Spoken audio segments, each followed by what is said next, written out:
Good evening and welcome to Back to School Night. I'm Mr. Valladolid, or Mr. V. And first off, I would like to apologize for not being here. I had an unforeseen family issue that required me to leave the country. So again, I apologize. Now let's get to it. Again, I'm Mr. V. I've been here for 14 years and I went to UCSC with a degree in history and got my teaching credential at Monterey Bay State.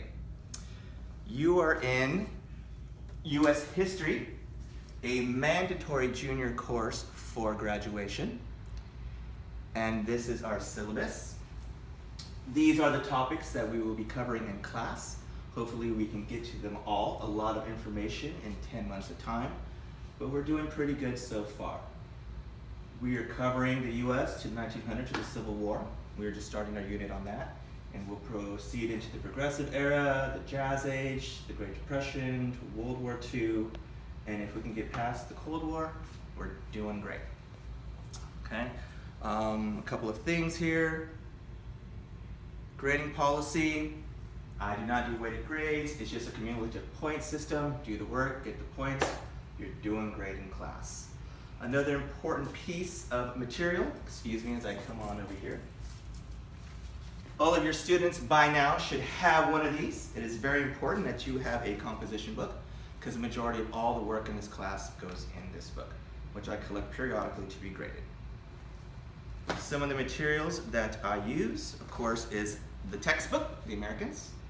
Not a big fan of it, but it is mandatory that every student has a textbook.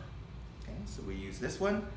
I like to use a lot of primary source documents and outside readings, and these are two of my favorite books here. Don't know much about history, and Eyewitness to History.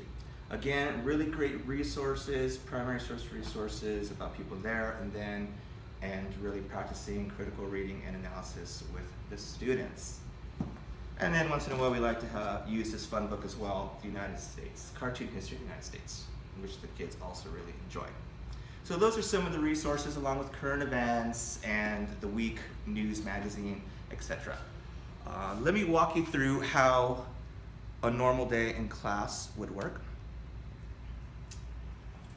I have horrible handwriting, and I'm the first to admit it. So all of my lessons will be up here on the whiteboard.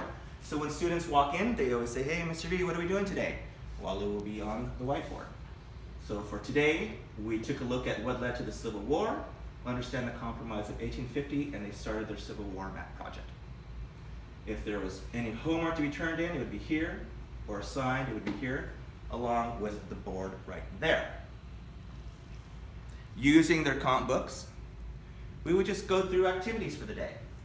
A little warm-up, activity 1, some notes on the Compromise of 1850, do some video, connect it, move on to another activity, some worksheets, and then we started a Civil War map project. And that would be a typical day in U.S. history. And so far, everything is going great. I really enjoy this class. A lot of solid students. And again, I apologize for not being here, but my prep period is Wednesday and Fridays from 9 to 10. Please make an appointment and I'll be more than happy to meet with you. Thank you. Good night.